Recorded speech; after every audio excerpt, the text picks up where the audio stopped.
I think health systems have for too long assumed that their business model didn't need to adapt and evolve.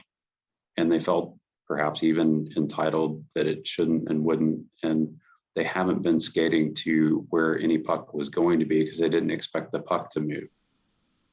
They forgot that they were playing the hockey that is business, if that makes some sense. Yeah, and the New Yorker has an article coming out this weekend on the closing of Hahnemann Hospital in Philadelphia. And I covered it on Today in Health IT this morning because we're recording this on Thursday prior to release on Monday. And the question I asked, is it ever okay to close a hospital? Once it's opened, is it ever okay to close a hospital? And the follow-on question, which is, will we allow creative destruction? If you bring up Jim Collins, creative destruction, and Clayton Christensen, creative destruction, is that allowed in healthcare? Can we come up with a new model, a different model, and potentially supplant the existing model that's there?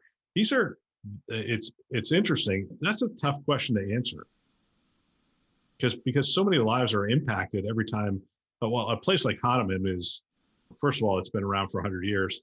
Second of all, it employed so many people. It was associated with Drexel School of Medicine. It was their training center for their academic medical center. And then you have the population. You have the underserved population in North Philly that was impacted as well. That's one of the questions we're going to have to answer before we go down this path of really changing healthcare is, are we going to allow healthcare to be changed, or are we going to step in at every turn and say, no, you can't close whatever the next one is? Really tough topic. What I would say is it all depends on whether or not we want to see things improve in the grand scheme of things.